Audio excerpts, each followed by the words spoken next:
Hola amigos, de si me lo hubieran dicho antes, qué gusto volver a estar con ustedes, con esta audiencia que siempre nos retroalimenta en los programas que tenemos. Hoy vamos a hablar de un tema que para mi gusto es de los más lindos, ¿verdad? Que es el tema de propósito y sentido en el trabajo. Un tema actual, un tema que nos conecta con una organización humana, ¿verdad? Y no una organización que simplemente se dedica a ser rentable, ¿verdad? Y a producir utilidades, sino que la vemos desde el lado, desde el punto de vista humano.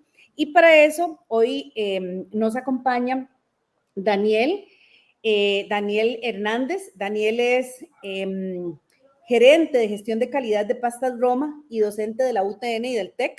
Entonces, hoy está con nosotros y pues qué gusto, Juanca, tener a este invitado acá.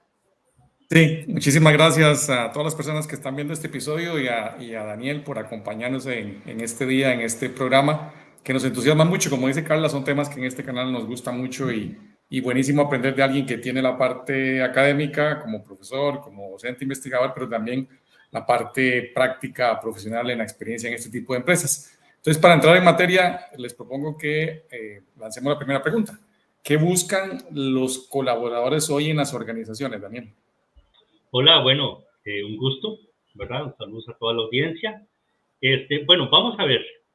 El mundo laboral creo que ha tomado, o en los últimos años ha venido cambiando un giro, ¿verdad? Si yo me remonto a los años 60, 70, 80, inclusive los 90, veíamos que el mundo laboral era un medio por el cual buscábamos tener un ingreso y con ese ingreso forjar un futuro, ¿verdad? Después del año 2020 creo que ya las cosas cambiaron y no lo digo yo, sino hay estudios y estadísticas que dicen que ya el mundo laboral ha cambiado. Los colaboradores que hoy en día llegan a las organizaciones ya con otra visión, ¿verdad? No ver el trabajo como un elemento de subsistencia o un medio por el cual simplemente cumplir objetivos. El colaborador hoy en día quiere ver el trabajo como parte de su vida, pero también buscar ese equilibrio entre vida social y vida laboral, ¿ok? Ahora bien, ¿qué va más allá de eso? Porque todo mundo o todos buscamos en el mundo laboral oportunidades. O sea, sí, al principio busco un empleo para ver mis necesidades, pero por cubrirlas, mis expectativas como ser humano empiezan a cambiar y ya quiero escalar en distintos ámbitos de la organización, buscando tal vez un mejor puesto, un mayor ingreso, porque obviamente tengo planes personales que quiero cumplir, tengo sueños, tengo proyectos de vida y obviamente el trabajo es un medio por el cual lo puedo conseguir. Pero como repito, después de la pandemia, las cosas han cambiado y hoy buscamos cada vez un ambiente laboral donde haya un equilibrio entre la vida social, el mundo laboral, pero no hay que olvidar que el COVID-19 a nivel mundial también dejó sus secuelas a nivel social, por ejemplo, depresión, ansiedad, y la gente o las personas valoran un poco más la vida. Y de ahí que entonces ya el trabajo lo ven con un nuevo enfoque, que sí, lo sigo viendo como un medio para conseguir mis sueños o construir mis sueños, pero no a costa de mi vida o de mi tiempo o la mayor cantidad de mi tiempo personal. De ahí que se han venido otros temas que los vamos a hablar más adelante, pero vino la gran renuncia y que esto vino a generar un eco a nivel mundial y se ha ido distribuyendo esa tendencia, ese comportamiento en otros países, porque los colaboradores que hoy en día llegan a las organizaciones vienen con un enfoque y también hay que partir, perdón, de que es una nueva generación y es una generación que al llegar a la organización se interrelaciona con otras generaciones, ¿verdad? Llámese Baby Boomer, la generación X, los Millennials, pero ya tenemos los Centennials, ¿verdad? Entonces, ya esta interacción de generaciones pone más en cuestionamiento cómo vemos el trabajo hoy en día. Entonces, de aquí que sí, también a nivel social vemos otro comportamiento. No voy a decir si está bien o está mal, simplemente es una tendencia que vemos. Cada vez vemos que que ha ido bajando la población a nivel de familias, o sea, no vemos esas familias de los años 70 y 80 que eran de 4 o 5 personas en un núcleo familiar donde eran 3, 4, hasta 5 hijos, ¿verdad? Hoy vemos cómo tanto él como ella, ambos laboran y ya sus objetivos, tanto como pareja como a nivel personal, no está prioritariamente pensado en tener hijos, ¿verdad? Llegará un momento en que toman la decisión, pero en las parejas jóvenes vemos que no lo están tomando. Vemos una tendencia de ver muchos animalitos ahora como sustituto de los hijos, ¿verdad? Vemos los perritos, ¿verdad? Y los gatos o las mascotas. Y ese comportamiento social, ¿verdad? Está haciendo que el mundo laboral también se vea afectado. Voy a poner un ejemplo muy sencillo. Cuando yo trabajé y me casé, mi expectativa era, bueno, tener un hogar, tener pareja, tener hijos, tener una familia y construir una sociedad familiar. Pero hoy vemos que eso ha ido cambiando a nivel social, pero también en el ámbito organizacional vemos que hay tendencias de que al cambiar mis prioridades sociales, ¿verdad? Fuera de la empresa, mi ámbito laboral, también yo lo veo con otro enfoque. De ahí que vemos hoy en día muchas tendencias de que las nuevas generaciones, no voy a decir que son las únicas, ya ven el trabajo de otra forma, ¿verdad? No como hace muchos años que era un castigo trabajar o que era una obligación trabajar. Es que para cumplir mis proyectos tengo que trabajar y sí, así es. Si quiero conseguir proyectos, pues tengo que trabajar para conseguir los ingresos, pero ya hoy vemos que no se ha vuelto tan prioritario. Países como Argentina, por ejemplo, 8 de cada 10 universitarios salen y su visión no es buscar un empleo, es hacer un emprendimiento propio para llevar un ritmo de vida propia, ¿verdad? O sea, ya la prioridad no es, tengo título universitario, voy a ir a buscar un empleo, ¿verdad? 8 de cada 10 están pensando, no, voy a buscar algo propio y voy a trabajar a mi ritmo y no pienso tanto en escalar altos puestos con grandes salarios porque también eso va a involucrar un gran sacrificio, ¿verdad? O no un gran sacrificio, tengo que hacer un esfuerzo que ahorita la pregunta es, ¿por qué lo voy a hacer si socialmente tal vez no lo voy a necesitar, ¿verdad? Entonces, estamos viendo tendencias de que los colaboradores que están llegando a las empresas están siendo cada vez, no es que complicados, pero sí para las organizaciones está siendo complicado conseguir mano de obra. Para ir terminando con esta pregunta, cierro y voy a poner un ejemplo. Costa Rica necesita más de 200,000 cogedores de café. En los años 80 era normal que las familias fueran a coger café.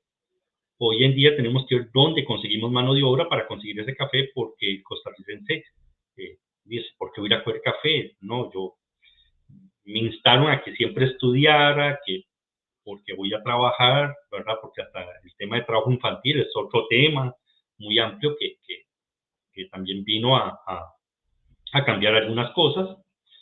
Y vemos que cada vez, y a donde yo pertenezco, cada vez cuesta más conseguir operarios. ¿Por qué? Porque desde el hogar, al ser un único hijo y al ser también se ve afectado el hecho de que ¿para qué voy a ir a trabajar de operario si mejor estudio? Y cuando consigo una gran carrera voy a buscar un puesto, pero ya el trabajo no es algo tan una gran meta que se buscaba, ¿verdad? Antes inclusive veíamos que el estatus de una persona se medía según el puesto laboral, ¿verdad? O sea, yo soy un gran gerente, ¿verdad? Y entonces ya con eso me da un estatus social y ya hoy vemos que las nuevas generaciones dicen, ¿para qué? ¿Verdad? Es mucho esfuerzo llegar a ser gerente, es muy sacrificado, hay que dedicarse muchas horas extras, tengo que quedarme más de lo que necesito y no lo estoy buscando porque socialmente mi vida es bastante más sencilla, porque inclusive me estoy quedando a vivir con mis padres, que repito, no tengo nada en contra de eso, simplemente es lo que se está viendo. Claro. Interesante, Juanca y Daniel, poner estos temas en la mesa, ¿verdad? Porque además, como lo decía ahora Daniel, lleva a las organizaciones a un nuevo planteamiento, a un nuevo reto, ¿verdad? De una mirada distinta al talento humano. Y eso me lleva, Daniel, a esta pregunta, que a mí particularmente me encanta que lo puedas desmenuzar porque me parece una pregunta muy, muy interesante. ¿Qué son las renuncias silenciosas, Daniel? ¿A qué nos referimos cuando hablamos de ese término de renuncias silenciosas?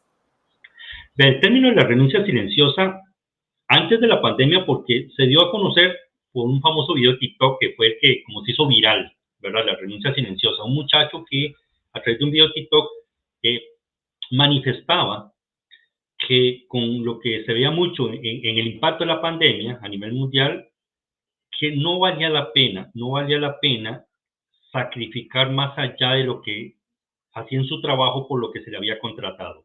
Y voy a explicarlo un poquito. Pero no es un tema que salió después de la pandemia. De hecho, antes de la pandemia ya la renuncia silenciosa ha existido y muchos empleados la venían aplicando. ¿Y en qué consiste? Bueno, cuando a ti te entrevistan y te van a contratar, te pueden decir, mire, sus 10 responsabilidades y funciones para este puesto de trabajo son estas. Con el pasar del tiempo, te das cuenta que la dinámica organizacional va cambiando y por lo tanto tus funciones también van cambiando. Si yo les digo a ustedes, mire, yo empecé en Pasta Roma hace 25 años, en 25 años las cosas han cambiado y hoy hago mucho, muy diferente de lo que hacía hace 25 años. ¿Ok? ¿Qué pasa? La renuncia silenciosa lo que demuestra es que las personas tratan de limitarse a hacer aquello por lo cual fueron contratados. Temas como póngase la camiseta, de la milla extra, quédese a trabajar horas extras, ya no es un tema que ellos lo quieran o les apasione, por lo que antes mencionamos en la pregunta anterior. Entonces, ¿qué hacen? Muy sencillo. Si me contrataron para hacer estas 10 funciones, pues me limito a estas 10 funciones. ¿Ok? ¿Qué pasaba? Vamos a ver. 2 décadas atrás, para no irme tan atrás, 2 décadas atrás, si yo quería aspirar a un puesto alto, vamos a ver, yo soy operario, por poner un ejemplo. Si yo quería un puesto de supervisor, de gerente o de jefe, yo tenía que dar una milla extra, me quedaba trabajando horas extras, trataba de trabajar o hacer más de lo que me pedían, constar de que con estas cosas que yo hacía extras, me pudiera postular a ese puesto. ¿Ok? Y es una apuesta que antes hacíamos. Pero al no apostar a esto, estoy renunciando a eso. Por lo tanto, voy a limitarme a simplemente hacer lo que para lo que me contrataron. Por ahí después se hizo otro video más o menos viral, donde decían, es que, ¿por qué la renuncia silenciosa es tan satanizada? Si me contrataron para hacer 10 cosas, estoy cumpliendo. Entonces, yo no estoy renunciando a algo para lo cual me contrataron. ¿Verdad? Pero aquí el gran debate que se hace es que entonces la población que está llegando a la empresa entra a las 8 y se va a las 5 en punto. ¿Ok? No voy a llegar ni más temprano, ni me voy a ir más tarde. Y voy a hacer estrictamente lo que necesitaste. En el fondo uno podría pensar que está cumpliendo bien, y para eso se le contrató, para cumplir un horario y cumplir unas funciones. Pero todos sabemos que las organizaciones, dependiendo de la actividad, dependiendo en el campo, en el nicho donde esté, o inclusive si son instituciones públicas, todos sabemos que hay momentos que la organización necesita que los colaboradores demos esa milla extra, ¿verdad? Voy a poner un ejemplo. El sector productivo tiene vamos a ver, tiene sus épocas fuertes. Por ejemplo, para algunas empresas hay fuerte demanda antes de Semana Santa y antes de Navidad. Entonces, claro, necesitan el apoyo extra del personal porque hay una sobreproducción de bienes y servicios. Entonces, miren, viene fin de año, hay muchos pedidos, es una época buena, ocupamos que el personal se quede haciendo extras porque tenemos muchos pedidos de fin de año y el empleado dice, no, yo siento, no, es que yo no me interesan horas extras. Sí, pero como empresa te necesitamos porque es una época buena para todos. Y el empleado dice, no, a mí me contratan de 8 a 5 y listo, no voy a dar esa milla extra porque no me interesa, no está dentro de mis intereses personales. ¿Ok? Entonces, claro, aquí podemos entrar a hablar y a debatir mucho ya lo que son requisitos legales, hasta dónde el patrón no puede obligar o no a alguien que se quede haciendo horas extras, pero tampoco se trata de llegar a obligar a alguien a que se quede, si no tiene la convicción de querer quedarse, ayudar a darle esa milla extra a la organización. Ahora, esto no se trata solo de que los colaboradores la den. También es un llamado a que las empresas den la milla extra cuando son los colaboradores los que necesitan esa milla extra por parte de la empresa. Mucho se ha hablado, y ya lo vamos a ver más adelante, que las empresas hoy han tenido que empezar a trabajar más en beneficios, incentivos y trabajar un poco el bienestar organizacional para tratar de fidelizar al trabajador. Porque al haber una renuncia silenciosa, la organización muchas veces tiene que llegar a tomar la decisión de tener que despedirlo porque ya se dio cuenta que ese trabajador no va a dar más de lo que está ofreciendo ahorita y por lo tanto va a traer a alguien nuevo a quien venderle la idea de la necesidad de dar más de esa milla extra, ¿verdad? Entonces la renuncia silenciosa, como repito, es un debate donde simplemente se está cumpliendo para lo cual me contrataron, no pienso dar más, ¿verdad? Pero dentro del contexto de que, mire, mi vida y mis prioridades personales cambiaron, no voy a dar esa milla extra, pero sí le estoy cumpliendo con lo que pactamos al inicio, ¿verdad? Daniel, muy interesante. Y cuando estábamos haciendo la planificación previa a este episodio, estábamos conversando y surgió ahí un tema interesante y lo planteamos como una pregunta. ¿Cuáles consecuencias tiene la soledad que pueden impactar en el trabajo? Porque uno tiende a pensar en la soledad como un tema muy del ámbito personal, privado, pero uno no es persona diferente fuera de la empresa y dentro de la empresa, ni tampoco deja sus problemas en la puerta cuando entra a la oficina y los recoge cuando se va. ¿Qué implica esto de la soledad? Es correcto. Vean, vamos a ver. Sumando un poquito a las dos primeras preguntas, nos vamos a encontrar con varios elementos. Hoy en día los colaboradores en las organizaciones quieren bienestar y voy a decirlo muy directo, quieren ser felices con el trabajo que tienen, ¿ok? Algunos estudios de los cuales se han puesto, bueno, varían dependiendo el país y varían dependiendo la zona y el año en que se han hecho, pero voy a tomar tal vez como el de mayor referencia. El 60% de los trabajadores hacen su acto de presencia, o sea, llegan a la organización con la única idea de cumplir. Un 20%, o sea, 2 de cada 10 detestan su trabajo y solo 2 están comprometidos. ¿Ok? Bueno, eso es en cuanto al ámbito laboral. Vamos un poco a la vida social. En la primera pregunta, vamos a recordar que yo les decía que la sociedad está cambiando. Antes se contaban con grandes familias. Por ejemplo, uno podía tener 3, 4, 5 hermanos, y si eso se daba en todas las familias, ¿cuánta cantidad de primos tenía? ¿Ok? Al tener esos grupos familiares, también estaban las fiestas sociales. Por ejemplo, la fiesta de 15 años, la fiesta en la boda, la fiesta de la familia, la fiesta de la abuela, y había un tipo de sociedad que interactuaba más con los demás. Chiquillos, por ejemplo, salíamos a jugar bola. Hasta que a mediados de los años 80, alguien inventó la Atari. Mejor dicho, el primer videojuego. Y los videojuegos empezaron a hacer que, ¿qué? Mire, ¿para qué voy a ir a jugar bola y a interactuar con otros chicos del barrio si mejor me quedo en mi casa, yo solo, jugando videojuegos? Este patrón empezó a hacer ya sus primeros indicios de una sociedad sola. Los muchachos ya no salían a interactuar con otros muchachos, a jugar, porque se quedaban jugando videojuegos. Llegados los años 90, entra en Internet. Y a inicios del 2000, vemos cómo empieza a impactar los teléfonos inteligentes, haciendo que cada vez nos refugiemos más en la tecnología que estar interactuando con otras personas, porque antes al no haber teléfonos no me quedaba otra. Si quería hablar con alguien tenía que ir a hablar con alguien afuera, buscar amigos, ir al barrio, ir al parque, ir a una fiesta, salir a jugar.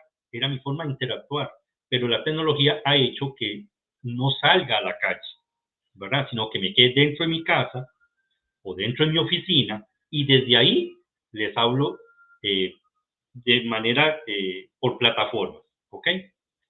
A eso le vamos a sumar otras cosas. Ejemplo, las familias empezaron a reducirse.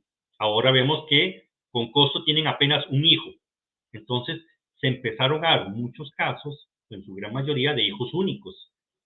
Al ser un hijo único, los padres trabajan, le dan todo lo que necesita, ¿verdad? Le pagan clases de natación, de baile, lo llevan a competencias, pero siempre está solo, ¿ok? Y esto sumado a refugiarse en la tecnología y en las redes sociales, ¿verdad? Ha hecho que cada vez se refugie más en un mundo virtual, donde puede proyectar a nivel social una imagen a través de redes sociales, ¿verdad? De que está muy feliz y muy contento, pero en el fondo está solo.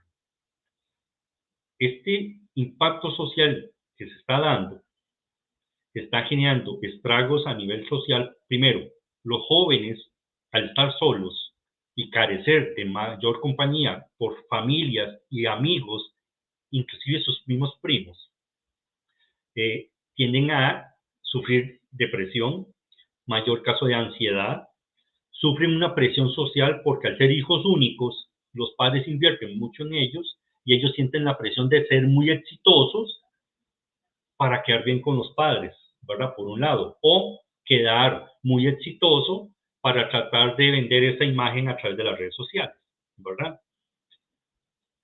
¿Qué le vamos a sumar a esto? Los adultos mayores. Los adultos mayores se están quedando cada vez más solos. Me llamó fuertemente la atención que en el año 2023 más de 8,000 adultos mayores murieron solos en sus casas en el Reino Unido. O sea, murieron solos, de causa natural, y 3 meses después llegaron los familiares a visitarlos y ahí estaban muertos y podridos, lamentablemente, porque murieron solos. Costa Rica no está ajeno a los suicidios. Hoy vemos que hay tasas de suicidio en jóvenes y también mayormente en hombres. Y todo este tema de la soledad a nivel social, ¿a dónde va a caer? Al trabajo. Cuando llegan al trabajo, esta soledad también se ve, ¿verdad? Porque la soledad también genera cambios en su humor, cambios en su comportamiento. Llegan, por ejemplo, al trabajo y se ponen audífonos, ponen su smartphone, su música, y pasan consumidos en la computadora haciendo el trabajo para el cual se les pagó. Pero con la pandemia que vino también a surgir o a crecer enormemente el teletrabajo. Entonces, si el único punto donde podía yo socializar era el trabajo y me mandan a hacer el teletrabajo, otra vez me devuelven a mi casa y me quedo otra vez solo ahí, ¿verdad? Y perfecto, paso conectado. Y no estoy diciendo que las redes sociales sean malas, ¿verdad? No, los medios digitales nos permiten conectarnos a nivel mundial. Pero el roce social cara a cara afecta a la persona, porque virtualmente le puedo decir a una persona lo que pienso y lo que quiero y lo que digo, ¿verdad? Y la otra persona puede que le preste atención o puede que le importe o no le importe. Pero socialmente, ¿verdad? Nos volvemos personas solas y aisladas. Y si yo quisiera profundizar en esa pregunta, empezamos a perder afecto. O sea, una persona necesita abrazar a otra persona al menos 10 veces al día. O necesitamos ser abrazados 10 veces al día por otras personas. O sea, el tener contacto humano, ¿verdad? De llegar a ver a un ser querido, sea familia, sea alguien del trabajo, llegar, saludarlo, abrazarlo, darle un beso, darle los buenos días, ¿cómo estás? ¿Cómo estuvo tu mañana? Esa interacción humana cara a cara, física, es muy importante y muy necesaria para la salud. Lamentablemente, la soledad está haciendo que la gente termine en depresión, con ansiedad, gente se termina suicidando porque siente que su vida no tiene ningún sentido, porque en el fondo ve que a nadie le importa si está o no está vivo, ¿verdad? Entonces es un tema muy amplio, pero la soledad está creciendo y es un virus que se está, se está esparciendo de una manera tan silenciosa porque no la vemos, pero todos sentimos esa soledad. Y hoy en día ya hay estadísticas y estudios que demuestran que la soledad es peor que fumarse 15 cigarros al día. Y la gente termina muriendo en depresión y sola. Y eso en el ámbito laboral se siente, ¿verdad? Basta con que usted vaya al trabajo y vea a alguien sentado en una banca, en una mesa, ahí solito, pegado al teléfono. Sí, puede estar entretenido, el teléfono lo mantiene entretenido, pero en el fondo es una persona que está sola, ¿verdad? Y la soledad mata. Excelente, como todo un tema social, ¿verdad? Tiene un impacto, como lo decíamos ahora, en la empresa y cómo ésta se desenvuelve. Una pregunta que ya vamos como hacia el cierre, ¿verdad? El tema de qué acciones, Daniel, podríamos puntualizar, ¿verdad? ¿Qué acciones podemos hacer para encontrarle sentido y propósito a nuestra vida en lo laboral? ¿Qué podrías decirnos? Wow, esta es una pregunta bien grande. Nos podríamos llevar aquí muchas horas conversando eso, ¿verdad? Porque nos podríamos hacer una gran pregunta. Y a ver, hágansela ustedes mismos. ¿Por qué estoy en este mundo? ¿Qué vine a hacer? ¿Qué puedo dejar? ¿Qué propósito tengo como persona? Agarrándome a las tres preguntas anteriores, la infelicidad en el mundo laboral existe. Hay gente que vive deprimida con el trabajo que tiene porque lo tiene solo para subsistir, o sea, no le ha encontrado un propósito, o sea, no sabe por qué hace lo que hace, peor aún, no le ve sentido a lo que hace, pero lo hace por una necesidad de subsistir. Y yo sé que las realidades en el mundo laboral es muy diversa, ¿verdad? Pero una persona tiene que identificar y analizarse lo interno. O sea, ¿qué vine a hacer a este mundo? ¿Por qué estoy aquí? ¿Qué quiero hacer con mi vida? Pero sobre todo, hacerse la gran pregunta, ¿cómo puedo ser yo feliz? ¿Verdad? Porque la felicidad, aparte que es un gran tema y muy amplio, porque es un tema abstracto, terminamos haciendo en este mundo lo que otros nos han dicho que hagamos, ¿verdad? O sea, vamos a ver, y voy a poner un caso de Silvia Ramírez. Silvia Ramírez, una coach colombiana muy famosa, ella se casó joven y se hizo abogada. ¿Por qué? Porque su familia lo hizo. Todos en su familia eran abogados. Pero ella llegó a un punto donde se dio cuenta que ella nunca quiso estudiar derecho y tampoco se quiso casar. Pero lo hizo ¿por qué? Porque la sociedad sí lo demandaba. Terminamos dirigiendo nuestra vida según lo que la sociedad vaya dictándonos a nosotros. Peor aún, a veces terminamos siendo algo que querían nuestros padres. Peor aún si era la frustración de ellos, ¿verdad? O sea, como yo siempre quise ser economista y nunca pude, pues voy a instar a mi hijo a que sea economista, ¿verdad? Y yo recuerdo que un amigo lo sacaron de la universidad porque quería ser biólogo. Y el papá le dijo, no, es que usted tiene que ser economista. Y lo sacó de la universidad por eso, porque él había matriculado a escondidas biología. Entonces, le quitó mucho lo que él quería hacer. Y en esta sociedad terminamos haciendo mucho lo que la sociedad quiere y no lo que realmente queremos ser. Creo que lo primero que tenemos que preguntarnos es qué queremos ser, pero no basándonos en lo que la sociedad espera de nosotros, en el sentido de que, y voy a poner un ejemplo, por ahí salió publicado años atrás que Costa Rica necesitaba muchos ingenieros. Y entonces ahora todo el mundo estudia ingeniería porque es lo que se ocupa en el país. Ajá, o sea, vas a ser un ingeniero frustrado porque no te gusta la ingeniería, pero como el país necesita ingenieros, tienes que estudiar lo que se ocupa y no lo que realmente quieres ser, ¿verdad? Basta con que vayamos a un servicio de una organización y nos atiendan mal.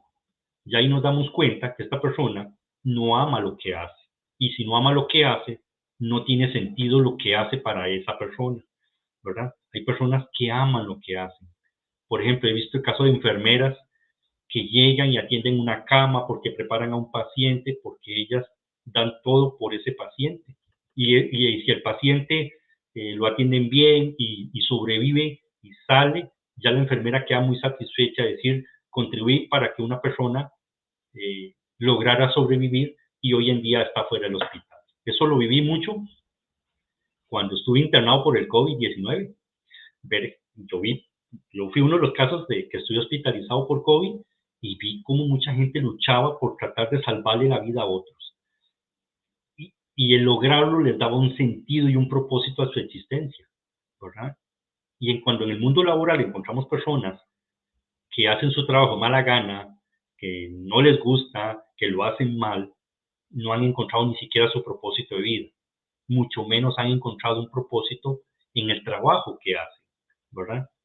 Porque ahí habrán otros, un montón de factores, ¿verdad? Que consiguen un empleo por necesidad, ya se acomodaron, pero es que qué pereza buscar algo nuevo, caen en su zona de confort y caen en un hábito, ¿verdad? Como la ruleta esta donde está la rata corriendo, ¿verdad? Que nunca salió, porque nunca tuvo el deseo de salir. Entonces creo que lo primero que tenemos que hacernos es preguntarnos, ¿cuál es mi propósito de mi existencia aquí? ¿Qué cosas le han sentido a mi vida? ¿Y cómo puedo encontrar esto en el mundo laboral? Porque el 33% de mi tiempo lo voy a pasar ahí. Así que es muy importante encontrarle un propósito a las cosas. Y voy a poner un ejemplo muy pequeñito para cerrar. Si ustedes van a las ferias y ven a los artesanos, un artesano va al bosque, busca un tronco, viene, lo talla, lo pinta, le pone su firma y él se siente orgulloso de eso que él hizo. Y se siente más contento cuando alguien llega y lo compra y se lo lleva. Ese tipo de cosas le ha sentido a él. Porque el propósito de él era hacer algo que le gustara a él y que a otra persona lo disfrutara. Pero cuando estás en un trabajo haciendo algo que no sabes para quién es, que no entiendes para qué sirve, ¿verdad? Y tras de eso a nadie le importa, entonces no tienes ni propósito del trabajo, ni tampoco le está dando un sentido a tu vida, ¿verdad? Entonces es muy importante porque por eso hay a veces tanta frustración de la gente en el trabajo, porque están haciendo algo que ni siquiera los llena como personas, ¿verdad? Y, y esta es una frase muy, ya para cerrar, una frase que la usamos mucho y no es tampoco muy buena. Mira, no hagas esa cosa porque te vas a morir de hambre. No estudie música, no haga arte, porque con eso te vas a morir de hambre. Pero es que si quieres ser buen músico, si quieres ser un buen artista, ¿por qué decirle eso para quitarle el propósito y el sentido de lo que le da la vida a una persona? ¿Verdad? Juanca. Bien, muchísimas gracias, Daniel. Se queda uno pensando, pero muy, muy bien. Y bueno, concuerdo con todo lo que he señalado y realmente estar en algo que uno ama es una bendición. Y ojalá que las personas que escuchen este programa y que no estén en esa situación, pues puedan de alguna forma maniobrar para llegar a esa situación. Todos Siempre podemos cambiar el rumbo. Sí, eso sí Todos también, podemos cambiar el correcto. rumbo. O sea, usted lleva su barco, su vida, y usted nada más agarra el timón y dele vuelta. Sí, sí. El mar es muy grande. El mar es muy grande. Esa es una buena expresión para terminar. Siempre nos gusta cerrar con una pregunta muy concreta y que hace alusión al nombre del canal. Entonces vamos a hacerla con vos también. ¿Qué hubieras hecho diferente si te lo hubieran dicho antes en esta materia? Ay, qué buena pregunta, ¿verdad? Sí, creo que la experiencia, las lecciones que nos da la vida, nos hace llegar a un punto de nuestra existencia, darnos cuenta de si esto lo hubiera sabido antes, cuál hubiera sido mi rumbo, ¿verdad? Y veo aquí el caso de Finlandia. En Finlandia, por ejemplo, vean que en Finlandia los niños, o la educación en Finlandia es muy diferenciada por eso, porque a los niños se les deja ser niños y se les trata de dar una educación donde ellos puedan explorar y encontrar todo aquello que les apasione, y una vez que se han identificado que eso le apasiona a un niño, se le enrumba para que siga esa pasión, ¿verdad?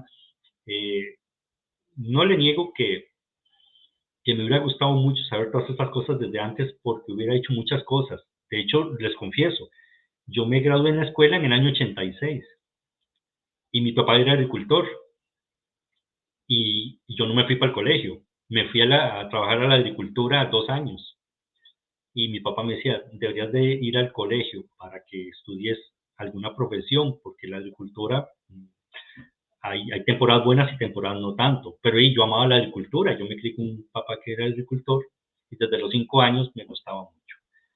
Pero sí, haber sabido esto antes me hubiera ayudado tal vez a tomar mejores decisiones, aunque no me arrepiento tal vez de las que tomé, porque también la vida te ayuda a encontrar esas decisiones por los eventos que te ponen en el camino. De hecho, voy a hacer alusión a algo. Días atrás escribí un libro que se llama Las cosas pasan por algo y por algo no pasan, ¿verdad? El cual ya lo tengo publicado, pero aquí hago reflexiones sobre eso, ¿verdad? De cómo la vida te va enseñando el camino, a veces por las buenas, a veces no tanto, pero el haber sabido todo esto antes, sí me hubiera ayudado a tomar tal vez mejores decisiones, tal vez no cometer errores, pero tampoco implica que me arrepienta de los errores que cometí, porque cada error también fue un aprendizaje personal y que después, pues ahora lo he tratado de replicar en la vida personal, en el mundo laboral y también en el libro que escribí. Excelente, me parece súper bonita reflexión para terminar este programa. Yo creo, Juanca, que también esto no solamente nos pone a reflexionar como colaboradores, ¿verdad? Como personas que estamos prestando un servicio en una empresa, una organización pública o privada, sino también, y ojalá sea así también en este programa, ponga a reflexionar también aquellas mentes y aquellas personas que están llevando la dirección empresarial, ¿verdad? En una organización, porque todo lo que nos expuso Daniel ahora, ¿verdad? Nos hace reflexionar como personas, pero ¿quién también debe motivarnos a encontrar ese propósito y la empresa misma tener ese propósito? Entonces creo que va en dos vías la reflexión.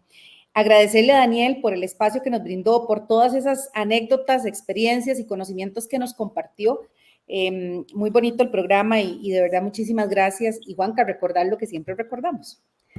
Sí, igual Daniel, muchísimas gracias por haber estado con nosotros durante este episodio. Y a todas las personas que nos están viendo, recordarles que nos pueden seguir en todas las redes sociales con el nombre de Si Me Lo Hubieran Dicho Antes. Y nuevamente, Daniel, muchas gracias. Muchas gracias a ustedes y que les deseo una linda tarde. Hasta luego. Gracias. Gracias.